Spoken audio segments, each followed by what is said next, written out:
오늘 성경 말씀은 욥기 3장 11절에서 26절까지의 말씀입니다. 욥기 3장 11절에서 26절까지의 말씀입니다. 제가 봉독합니다. 어찌하여 내가 태에서 죽어 나오지 아니하였던가? 어찌하여 내 어머니가 해산할 때에 내가 숨지지 아니하였던가? 어찌하여 무릎이 나를 받았던가? 어찌하여 내가 젖을 빨았던가?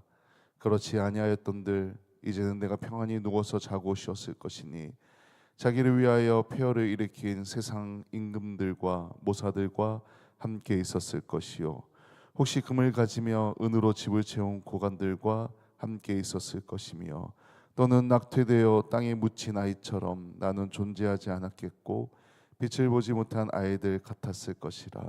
거기서는 악한 자가 소유를 그치며 거기서는 피곤한 자가 쉼을 얻으며 거기서는 갇힌 자가 다 함께 평안히 있어 감독자의 호통 소리를 듣지 아니하며 거기서는 작은 자와 큰 자가 함께 있고 종이 상전에게서 놓이느니라. 어찌하여 고난당하는 자에게 빛을 주셨으며 마음이 아픈 자에게 생명을 주셨는고 이러한 자는 죽기를 바라도 오지 아니하니 땅을 파고 숨긴 보배를 찾음보다 죽음을 구하는 것을 더하다가 무덤을 찾아 얻으면 심히 기뻐하고 즐거워하나니 하나님에게 둘러싸여 길이 아득한 사람에게 어찌하여 빛을 주셨는고 나는 음식 앞에서도 탄식이 나며 내가 앓는 소리는 물이 쏟아지는 소리 같구나. 내가 두려워하는 그것이 내게 임하고 내가 무서워하는 그것이 내 몸에 미쳤구나. 나에게는 평온도 없고 안일도 없고 휴식도 없고 다만 불안만이 있구나. 아멘. 할렐루야. 아멘. 하나님께서 오늘도 우리와 함께 하시며 은혜를 부어주시고 축복해 주십니다. 아멘. 사람은 누구나 갑자기 고난을 겪으면 혹은 큰 시련이 오면 아주 혼란스러운 심리 상태를 보입니다. 오늘 본문의 욥이 딱 그런 상태입니다.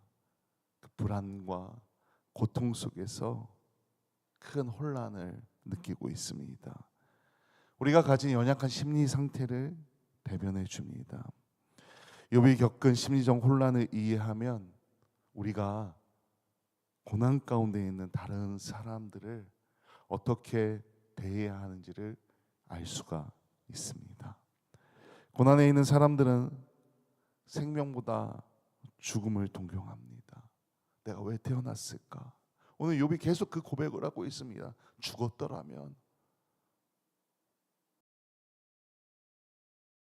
재산은 사라지고 자녀들이 죽었습니다. 심지어 육체의 아픔으로 건강까지 잃어버린 상태입니다. 사실 이 중에 하나만 경험해도 죽고 싶은데 연속으로 엄청난 고난이 시련이 찾아온 겁니다. 그러니까 욥에게는 지금 이 삶이 죽음보다 나을 게 없는 그런 상황인 겁니다. 죽고 싶은 심정입니다. 이런 고통, 슬프고 불안한 사람의 상태는 삶이 오히려 고통이고 유일한 희망은 죽음이라고 한탄하게 된다는 것입니다. 하지만 죽음은 절대로 평안으로 가는 길이 아닙니다.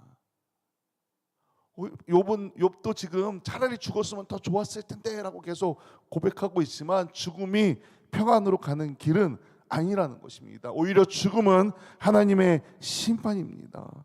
그 죽음 위에 하나님의 심판이 기다리고 있음을 우리가 기억해야 합니다. 오직 예수님 안에서만 평안이 있습니다.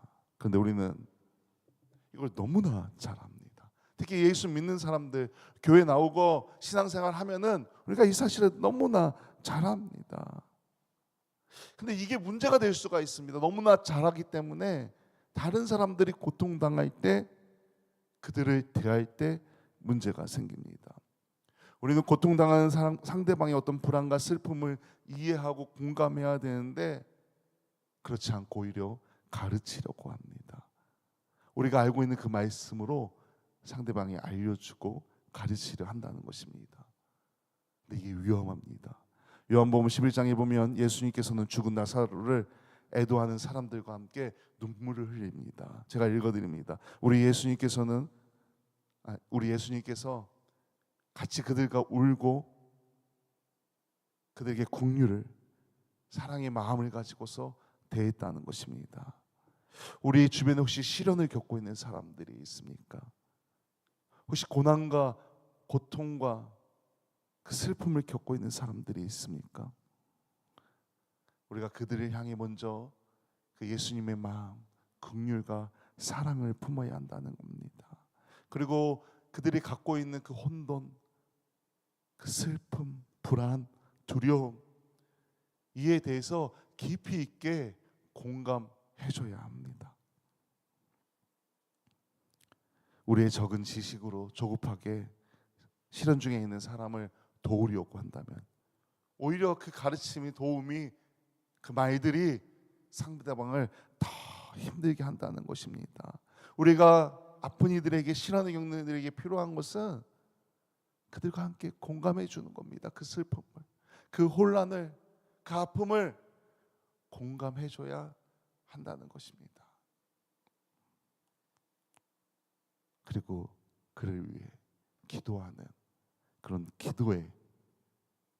기도하는 믿음의 사람들이 되시길 소망합니다. 성도에게 큰 시련이 다가오면 때로는 우리는 하나님께서 나에게 너무 가혹하구나, 하나님께서 나에게 너무 가혹하시구나, 이런 생각을 할 수가 있습니다. 오늘 말씀에 보면 욥은 하나님을 원망하지는 않습니다. 그런데 하나님께서 자신으로 하여금 길을 잃게 하시고 사방으로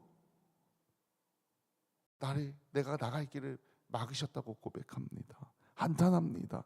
23절인데 표준 세번역으로 읽어드립니다.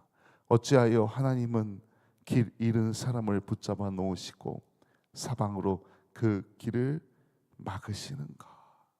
내가 지금 길을 잃고 있는데 길을 아예 막아 놓으셨다는 겁니다.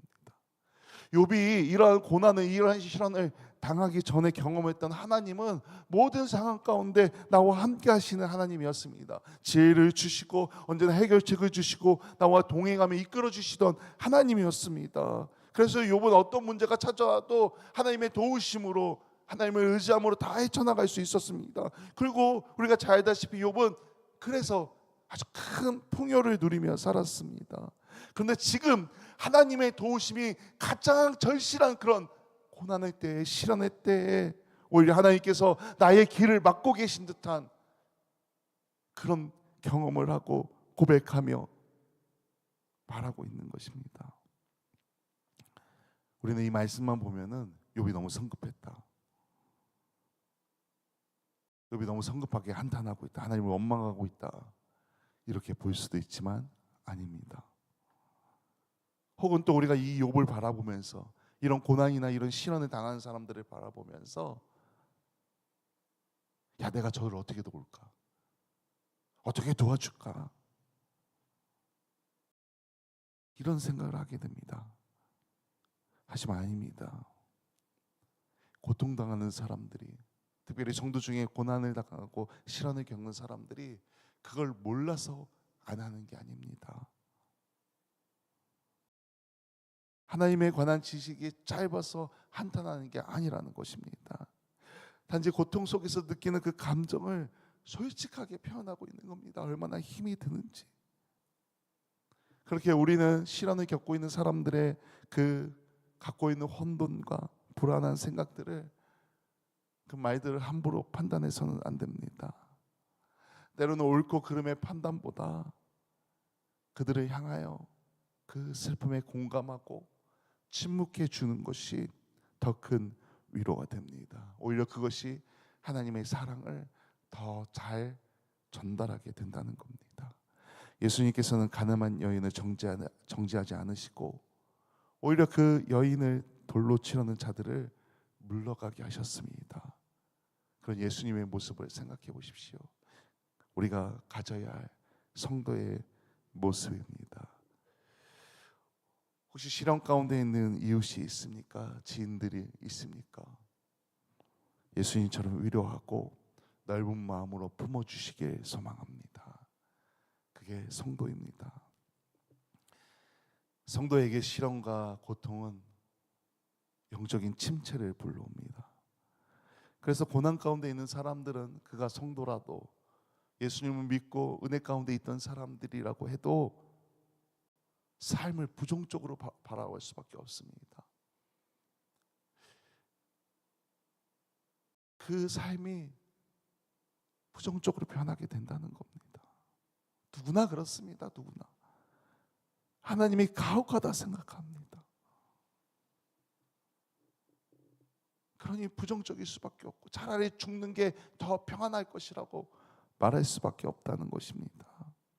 그렇게 우리는 성도로서, 특별히 성도로서 우리 주변에 고난으로 인해 시련으로 인해 나약해진 사람들이 있다면 그들의 절대로 일반적인 잣대로 판단해서는 안 됩니다.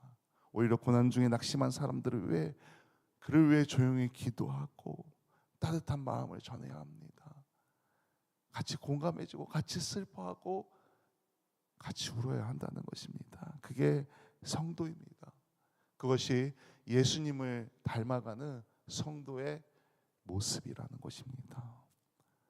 오늘 이 말씀을 들은 여러분들을 통해서 혹 주변에 시련을 겪고 힘들어하고 좌절하고 낙심하고 그 혼란한 심리적 불안 가운데 있는 사람들이 있다면 함께 품어주시길 소망합니다. 함께 품어줌으로 나를 통해 내가 받은 하나님의 은혜가 흘러가도록, 내가 받은 하나님의 그 긍휼이 그 고난 가운데 있는 사람들에게 흘러가도록 그런 역할을 우리가 성도로서 감당하시길 소망합니다. 우리가 그 역할을 감당할 때 하나님의 은혜가 임합니다. 가르치는 게 아니라 같이 공감하는 것. 우리 성도님들의 그러한 모습을 통해 세상 가운데 하나님의 은혜가 임하고 놀라운 열매들이 맺어지길 주님의 이름으로 간절히 축원합니다. 아멘. 기도합니다. 할렐루야. 아버지 하나님, 나도 모르게 혹 교만해져 있지 않나 우리의 삶을 돌아봅니다. 시련 가운데 있는 사람들은 너무나 힘들고 고통스러운데 우리는 그저 가르치려고만 하고 있지 않나 우리의 신앙을 돌아봅니다. 그들의 아픔을 공감하고 같이 품고 같이 울고 때론 침묵으로 같이 있어 침묵하는 것만으로도 위로가 될 수 있도록 우리에게 그런 믿음의 지혜를 허락하여 주옵소서. 욥은 오히려 죽음이 더 평안할 것이라 말하지만 그것은 절대 아님을 우리가 기억하여서 위로하고 격려하고 함께함으로 그 시련을 이겨낼 수 있도록 돕는 그런 우리가 될 수 있도록 아버지 함께하여 주시옵소서. 아버지, 특별히 시련을 겪고 있는 분들이 있습니까? 하나님 위로하여 주옵소서. 하나님 함께하여 주옵소서. 은혜를 부어주시고 긍휼을 베풀어 주옵소서. 오늘 하루 또 그 놀라운 하나님의 은혜를 간직한 채 주님과 동행하는 삶이 되길 소망하며 예수님의 이름으로 기도드렸습니다.